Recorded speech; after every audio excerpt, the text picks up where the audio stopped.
What's your coverage plan for tomorrow while you're breaking it all down for us, my guy? What are you guys going to do for this big one between two teams that are looking to be top ranked there in the SEC when it comes down to a few weeks from now? Who's going to be the team there in Atlanta?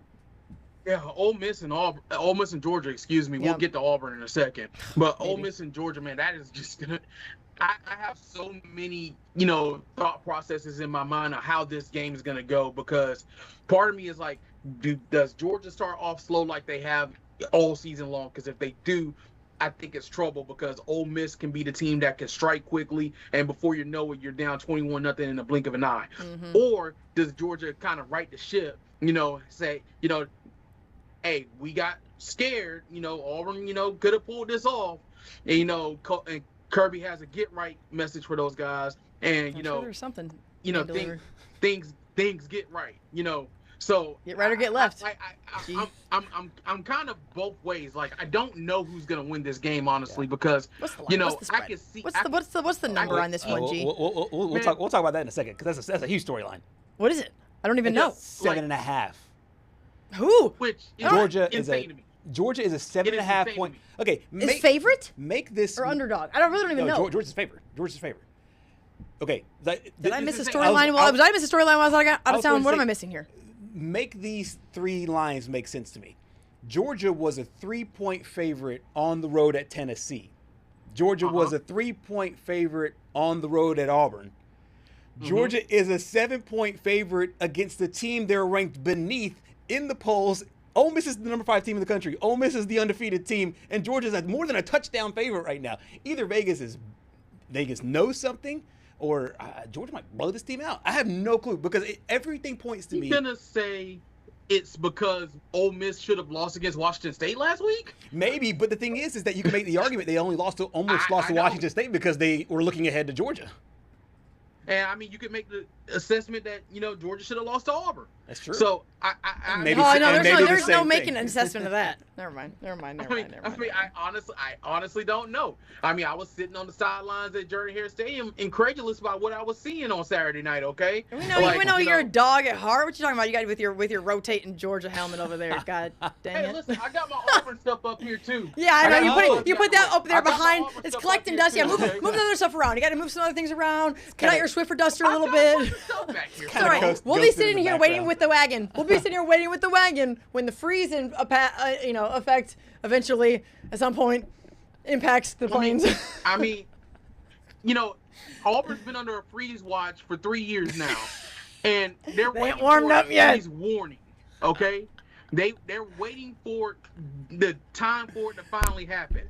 And I gotta please use that in an intro in a sportscast, and I will literally Venmo you $15. I swear. That was great. If I will buy you a really solid fast food meal if you use that on the air in a legitimate capacity on an X-Star broadcast, please. Listen, the way I see it is, this week it has to be it. Okay, it really does. Okay, for which team? When you for you can say for both, okay? You can say it for Georgia. I wasn't sure which one we were talking about at this point. I mean, it's sad that all this can just mesh football together, okay? It does. But I'm telling you, it is wild. But back to Auburn, when you have the first half that team had, okay, when you're up, you could have feasibly been up 21-0, okay. It should have been up 17-0. Okay, you could be the argument either side of that goal line situation. I'm gonna be honest. I was standing about 25 feet away from the play, and it was bang bang to me.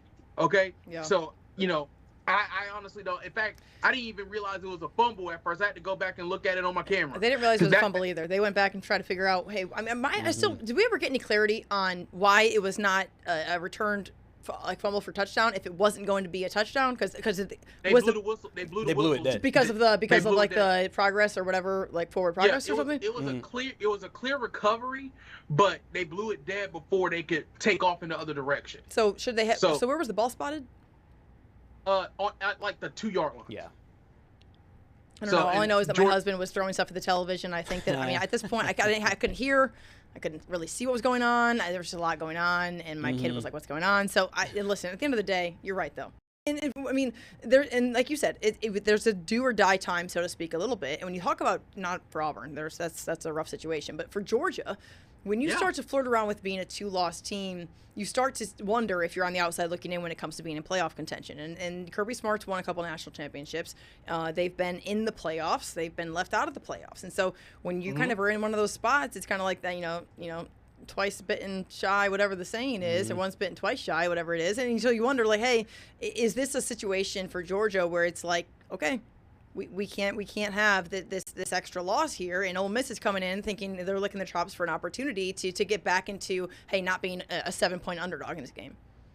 Exactly, and I mean, when you look at it now, I mean, I agree. This is kind of a do-or-die situation for Georgia because the schedule doesn't get any easier. You still have Arch Manning and Texas coming to Georgia later this year, and then you've got clean old-fashioned hate coming up at the end of November with Georgia Tech. Georgia Tech, obviously, a lot better than last year. And what was that reference you just said? What was that? Clean old-fashioned what? Good old-fashioned hate. Clean old-fashioned hate. Clean old-fashioned hate. I couldn't hear what you said. Clean old-fashioned hate. Clean old-fashioned hate now. Okay. Yeah. You know, it's personal between Georgia and Georgia Tech. Okay, ask anybody down here. Yeah, no doubt. Okay, and I can tell by the you got a little twang. 7 overtimes last year, right? You got a little twang in your voice when you start getting a little on your high horse about Georgia and Georgia Tech there now. I can tell. It's not even that, Simone. It's legitimately the rivalry. Okay, it's legitimately the rivalry. You know, it's in the same breath as the Deep South's oldest rivalry with Auburn. Okay, and it's the same breath as, you know, Georgia and Alabama, what that's become over the last few years. No doubt. So, like, you know, it's, you know, people in the state get up for it. Yep. And, you know, they're playing that game in the Benz this year because, you know, Georgia Tech has the annual game at Mercedes-Benz Stadium. They're playing that game at the Benz. It's going to be a packed house at the Benz coming up on, I want to say, and it's a Friday after, it's on Black Friday this year. It's on a Friday afternoon. Wow, Georgia really don't care about high school sports over there. No.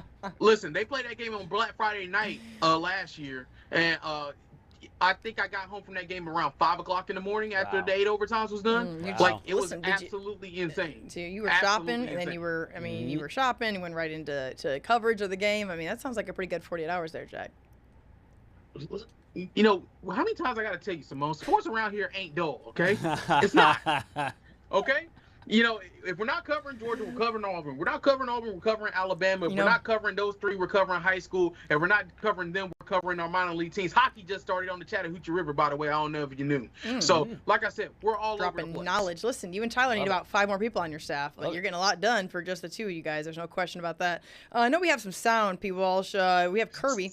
And let's take a listen to the guy with the bull cut and the visor. Like a lot of it revolves around the run game because our explosive plays, which we've been really good at 2 to 3 years, you know, outside of last year, we were really good at explosive plays going back. But they came off of play actions. They came off of tempo plays. They even came off of runs prior to, you know, last year.